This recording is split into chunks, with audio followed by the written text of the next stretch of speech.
Hi, everyone. This is John Hansbrough with the LBL Group.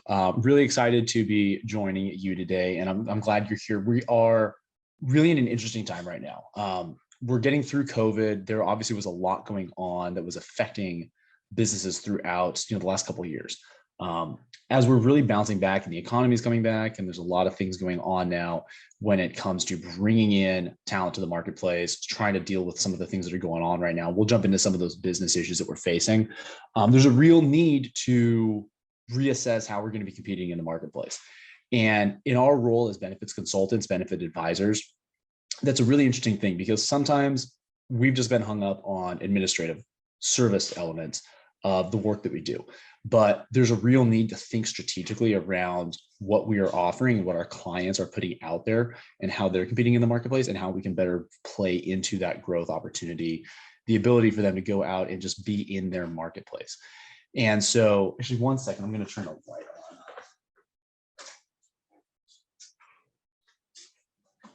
on. Sorry about that. The fun of working from home sometimes, you don't realize how dark it is. But so thanks for joining. So again, the thing that has been an interesting conversation we've been having with a lot of our groups is reorienting what we're doing, reorienting the group around why they're offering benefits, helping them think a little bit differently about those benefits in a way that allows them to be strategic. As we get into a lot of the companies that we're working with right now, the thing that we're seeing is that there is a need to have real change. I was talking recently with a CFO and a business owner, and while we were on the call, it was interesting. The CFO had this perspective that we're managing costs. That's the number one priority. The business owner, though, he came onto the call and he said, you know what, if we don't improve our benefits, in 5 years, we're not going to exist. We're not going to survive over the next 5 years if we don't fix our benefits. And the reason for that is that in their market, the way that they're going out and competing for talent, they know that they've got a certain combination of their value proposition for potential hires who are the lifeblood of their organization. They're not going to exist if they don't have these quality hires. They're not going to be around. They're not going to continue coming into the organization if that value proposition doesn't improve. In certain cases, you're going to be looking at pay, total compensation, quality of life, fringe benefits like PTO and stuff, but then also just other employee benefits and overall work like company culture.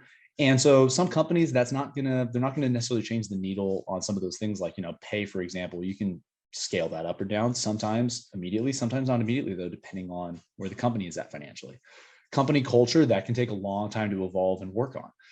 Benefits, though, we see as a real opportunity to move the needle for companies, enhance that value proposition in their competitive marketplace in a way that sometimes doesn't actually lead to too much of an additional outlay, right? So we can really get a high ROI on the improvement in a company's ability to go out and recruit, retain, and attract quality people that are necessary for the business growth without necessarily leading to dollar for dollar increases in the cost of doing business. So frankly, there's just a lot going on in business. So let's do a real quick recap on some of the market pressures going on. I'm sure you're intimately familiar with them for your own business, but just as a quick high level, let's just jump into a couple of them. Inflation has been really high. Inflation is affecting nearly every business. It was interesting. I saw a headline that one of the chief executives over at Gillette said that their supply chain issues are as bad as they've been in the 36 years of business. And then the Great Resignation, right? We're seeing more and more articles about the Great Resignation here over the last like couple months. It's creating massive pay disparities. New hires are coming in at organizations and demanding a huge premium over what they were getting paid previously in order to move, because there is such a tight labor market that it's creating this pay disparity between current and new employees. And that's creating some dynamics as well. That's a problem. So the Great Resignation is a total issue. We've got a lot of things going on, as we say, supply chain issues, inflation, and resignations. It's a pretty tough three-headed monster right now for a lot of organizations. CEOs, through some research done by the Wall Street Journal and Vistage, CEOs definitely affirm that these things are affecting their business. 80% of small businesses reported higher costs for their labor. Only 7% of organizations claim they're not experiencing the effects of inflation. And rising prices are topping the list of supply chain challenges for a lot of small businesses. So those issues are readily apparent for most organizations. And besides those, labor costs are increasing. We're seeing that across the board with wages, with employee benefits costs, costs from vendors, materials and inputs, energy prices. All of these things are affecting organizations at a deep level. And so from where we see it, we're, sometimes can go about our day-to-day business. We're doing enrollments, we're doing terminations, we're doing renewals. Sometimes I think benefits brokers don't think about things in the bigger picture, but we need to do that because companies out there, they're demanding more strategic advice with how many pressures are going on in the marketplace. Strategic advice, strategic consultations around benefits and how to use them more strategically is really critical and key. It can't just be something that we're just offering to employees, take it or leave it. A lot of companies that are doing that, they're then on one hand doing that, they're just throwing their benefits out there. They're saying, hey, here's what we got. Enroll if you want to. But then they're complaining about not being able to hire, not being able to hold on to people. They're complaining about turnover and churn. Those are really intertwined issues. They're very connected. And we're starting to see, though, that health insurance price increases are going to be coming. COVID over the last couple of years led to artificially depressed health insurance premium increases. There just wasn't a lot of healthcare spending over the last couple of years. I've had some previous conversations that I've put out there with actuaries, with people from payers. And because of COVID, certain health services weren't getting consumed over the last couple of years. Certain procedures, services were pushed off, deferred, or completely avoided. All of those things led to lower healthcare spending. Lower healthcare spending decreases health insurance premiums. And so it's a real conundrum that we're in right now, because when I'm talking to groups right now, some of the things I'm hearing are things like, here, our last couple of renewals weren't too bad. Carrier or broker were able to get us a decrease. Those things are great news in the moment, but we feel like that's a boiling frog. That's a situation that is just going to come to a head, because that just that's not going to continue. That is kind of a unique dynamic that I think, as we're really coming out of the pandemic and we're going to start seeing some healthcare utilization bounce back, health insurance carriers and people in the industry are anticipating larger insurance price increases coming down the pipe. And we got to get ahead of that, because employees are already at a breaking point. Employees, through different surveys that are out there, one that came out from Centivo last year was pretty informative. It was called the Healthcare and Financial Sacrifices Survey. And it found that employees are making a lot of sacrifices when it comes to paying for their healthcare, when it comes to paying for their health insurance, when it comes to just going to see the doctor or picking up prescriptions. They're using credit card debt. They're going into savings accounts. They're taking loans against 401k plans. They're cutting back on necessary household expenses, things like rent, groceries, utilities. Even 10% of people said that they were going hungry or skipping meals in order to pay for certain healthcare expenses. That's a pretty terrible position for us to be in. And frankly, as a benefits broker, that feels like we're failing. If we're going to see those kinds of quotes coming out from groups, if I went to one of my groups and I found out that there were employees who were taking on payday loans in order to pay for their kids to go get vaccinations or pay for their kids to go see a doctor, we're not doing our job if that's the case. Some of the quotes that came out of that survey were pretty sad as well. I didn't schedule medical appointments for the rest of the year because of something that came up. Another respondent said, I wasn't able to pay medical bills all at once, so I was reported to collections. That has so many downstream effects for those employees because of the unaffordability of their healthcare. It's impacting their ability to live quality, happy lives. And if they go get an offer from somewhere else that has a better health plan, they're going out the door.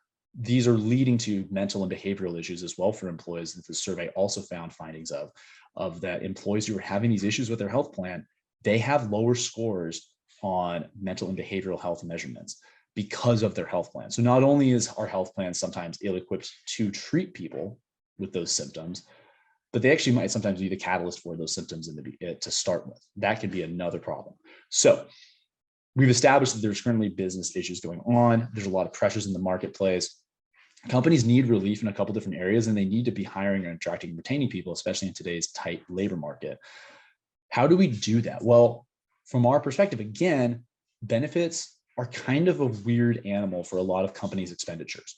Expensive doesn't actually mean that they're better. And we see that in the way health plans operate. So I know sometimes people don't typically wake up in the morning thinking that they're going to do some light reading on healthcare economics, health economics, and how comparative systems work.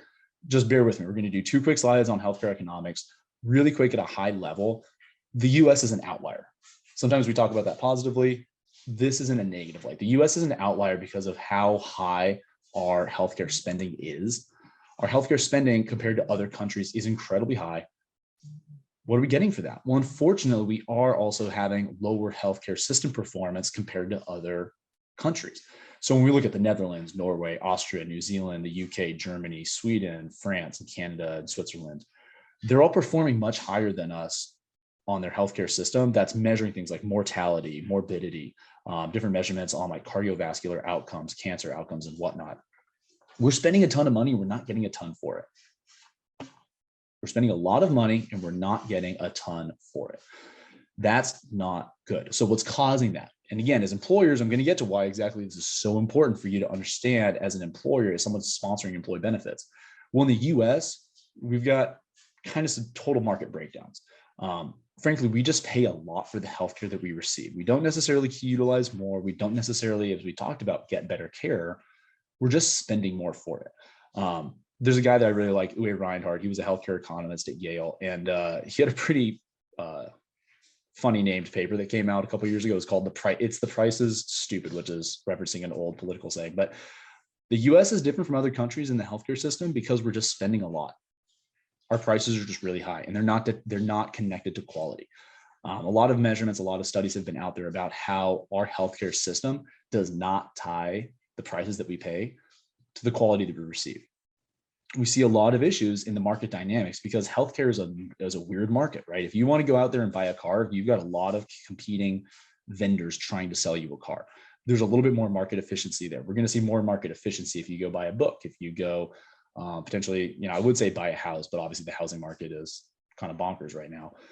But in healthcare, there are a number of issues where there are monopolies that are created in local markets, both at the health system level, at the provider system level, as well as at the carrier or insurer or payer level. And all of these things create a very not transparent and not efficient market for healthcare services. That's a total problem, and that is affecting your ability to offer better benefits to your employees. Here's what we find when we look at this research. So Rand Corporation is it's an organization out here in Santa Monica, out here on the west side of LA, and they do some really fascinating research. They had a study that came out a couple of years ago. They found that private US health plans, and if you have health insurance, if you're a private company offering benefits, you are a private US health plan, you're a payer, you're paying 247% to hospitals and providers of what Medicare would pay. In the US, and that's across the US. In California, that's actually particularly worse. We're actually spending on average 269% of Medicare. And in fact, the Rand Corporation is a pretty interesting interactive graph map of the US. You can actually go through health system by health system and even hospital by hospital to see what that percentage is and how that compares to other health systems in the local area. And that's a really important thing we need to understand because, again, we've talked about this. The healthcare system isn't performing well. The prices are really high. We're not connected to quality. We need to understand and have an objective measurement for how much that is, how much that we're overpaying. Because here's the thing: we are paying a lot for the healthcare that we're getting. Health insurance is expensive as a result, and we just kind of assume employees want more. But the fact of the matter is, employees have said time and time again in various surveys and through their actual behavior and decisions and actions they take, employees are willing to make trade-offs for their health plans if they're going to be saving. And so typically our main contact clients, the groups that we're working with is really driven by HR. And HR, we understand when we have these conversations with HR is inundated with a variety of competing interests. HR has a ton of concerns about cost from employees trying to add families and from ownership who's looking at the P&L and seeing the fact that employee benefits are often a top 2 or 3 line item expense, one of the top expenses for most organizations. Some employees are asking about HSAs, HRAs, life insurance, pet insurance. Other employers are saying, hey, I've got to have this doctor. I've got to go be able to see this, go to this hospital. I have to have this medication or this prescription be filled. There are a number of competing interests. And sometimes we see that, frankly, as a common denominator from a noise standpoint, they all kind of get put on a level playing field. At some organizations. But the fact of the matter is that cost is overwhelmingly the number one concern across the board for employees. And in fact, again, I'm going back to Centivo. Centivo did some research on trade-offs.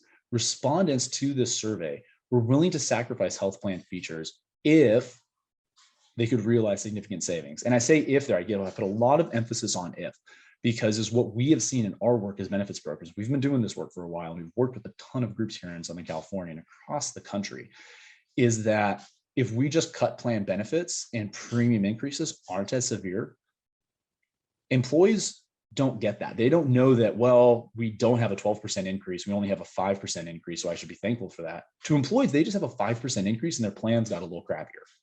If you just are increasing deductibles, if copays are going up, if coinsurance is going down, and employees are just going to be paying more for the care they're getting, and they're paying more for it, they're not anchored to some original number. They're not anchored to the original renewal figure. They only know what's being put in front of them and how it's different from the plan last year.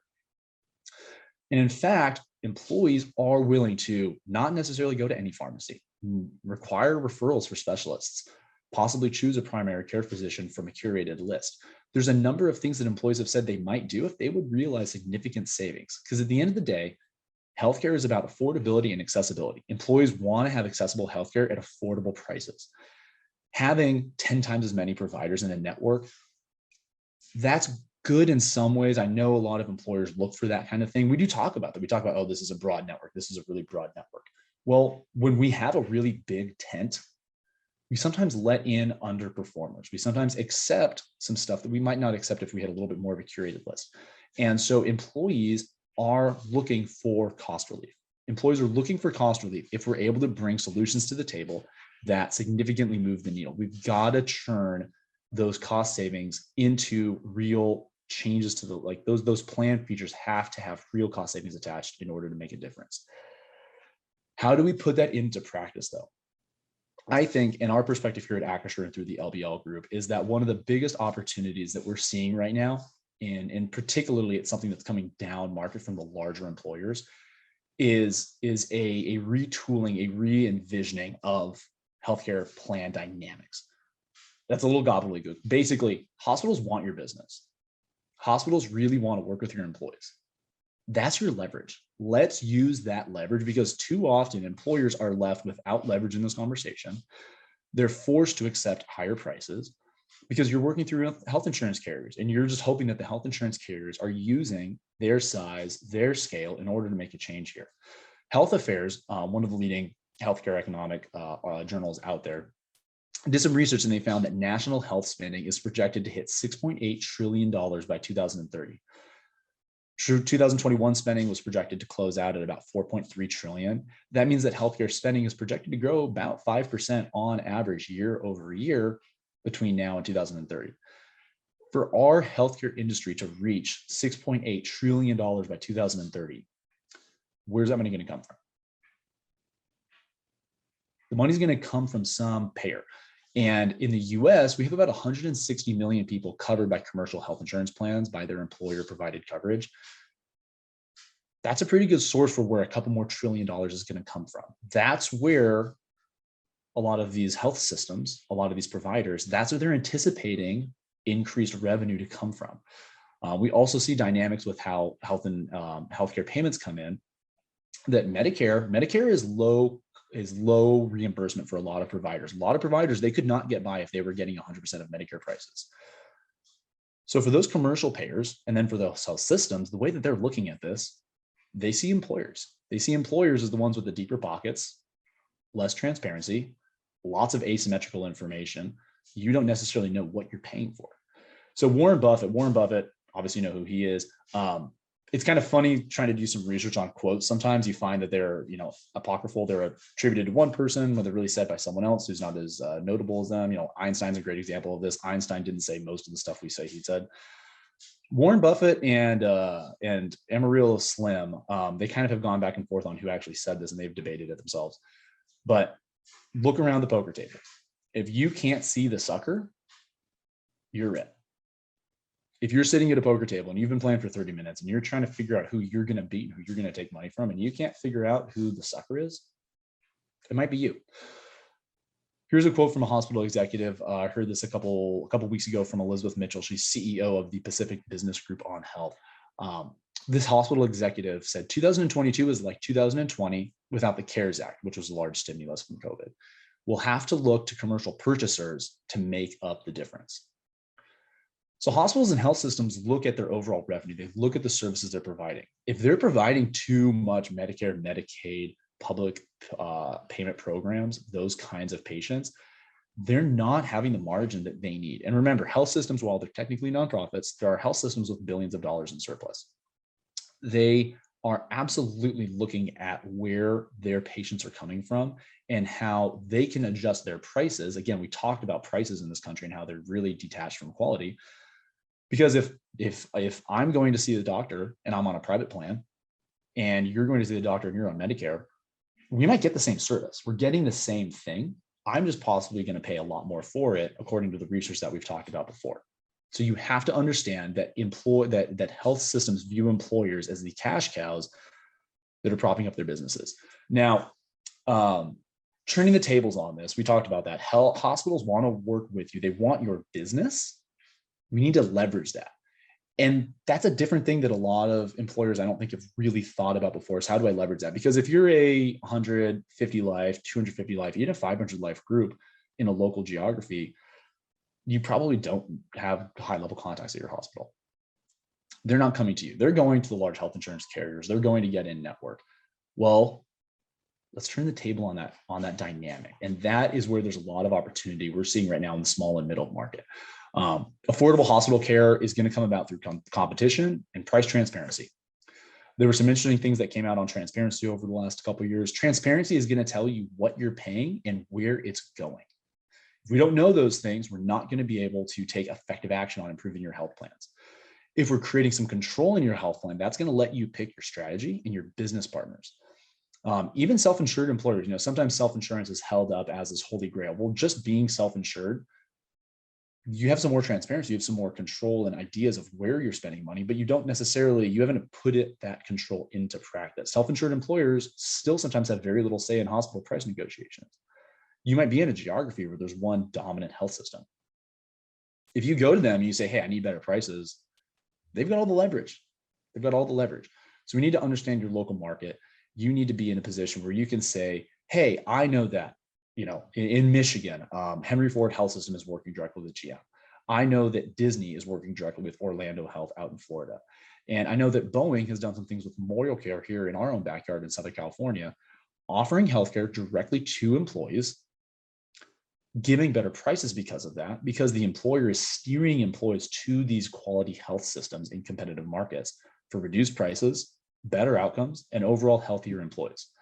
At the end of the day, there's a lot of people involved in delivering healthcare to employees. There's some research out there on how about 25 cents of every dollar spent on health insurance actually goes to the end healthcare provider, like a doctor, a nurse, who have you. A lot of money is spent on other people. And I know that we're part of that. But our goal here is how we can better align you and your employees with the people actually delivering your care. Because if we can do that, if we can get alignment between your vendors and your employees, those providers, they want to have healthy patients. You want to have healthy employees. Healthy patients, healthy employees don't cost as much to insure over time because they're getting ahead of certain things. They're not having as high of claims over time.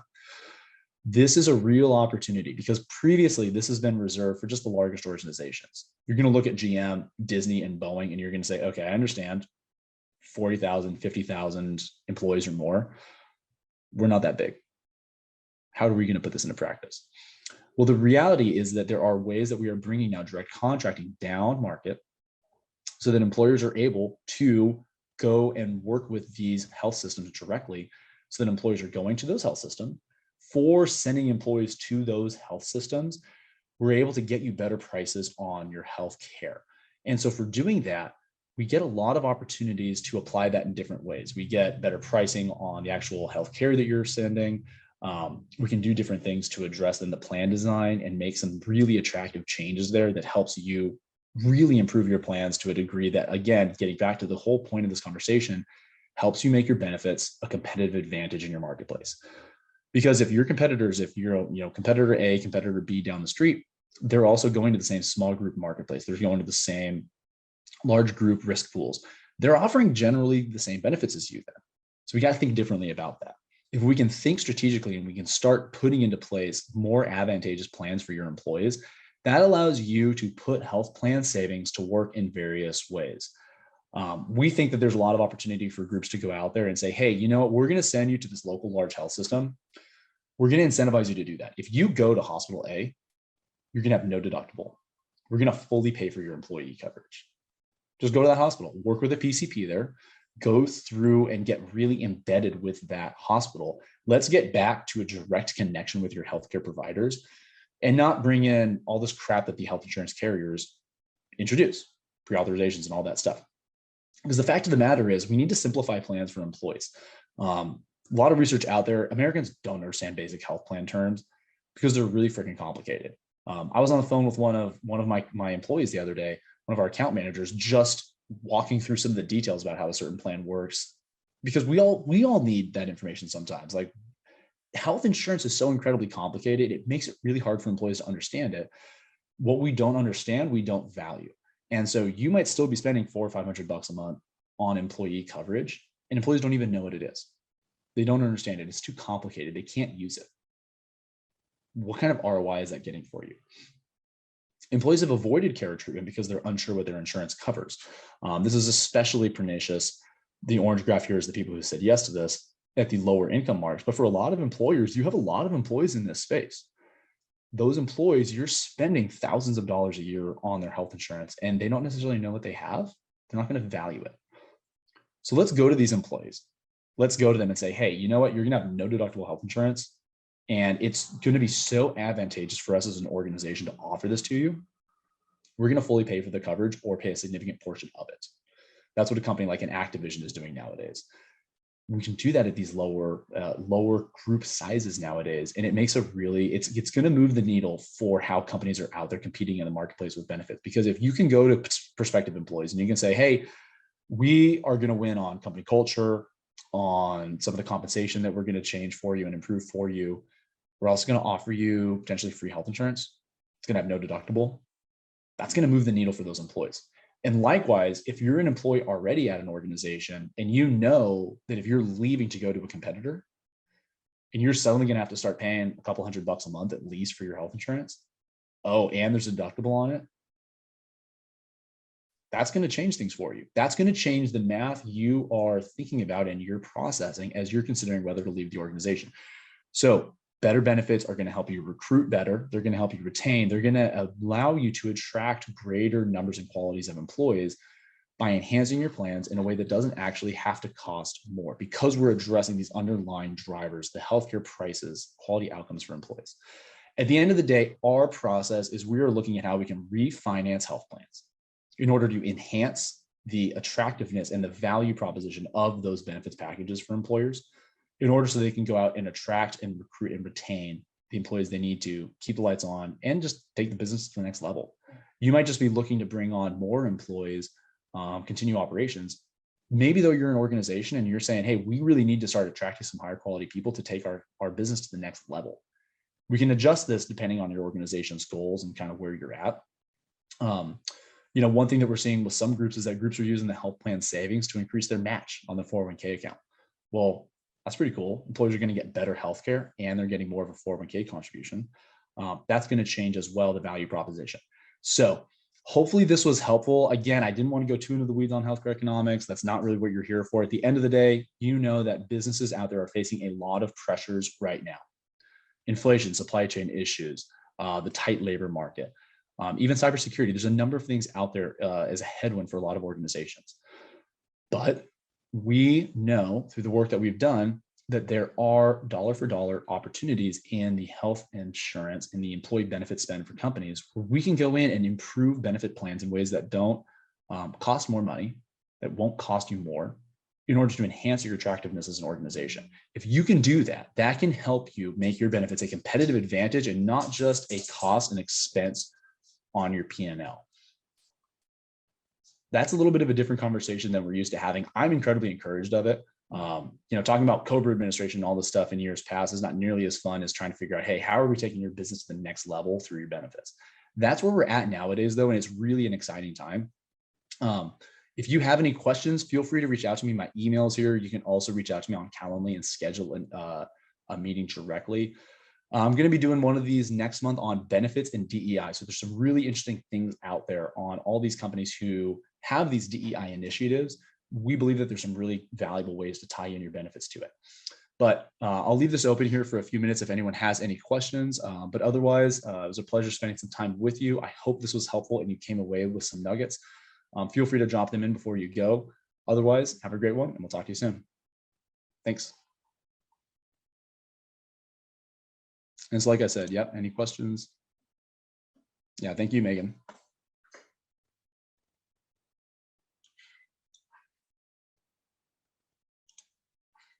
I'm also going to make sure that a recording goes out for this. So keep an eye on your emails for that.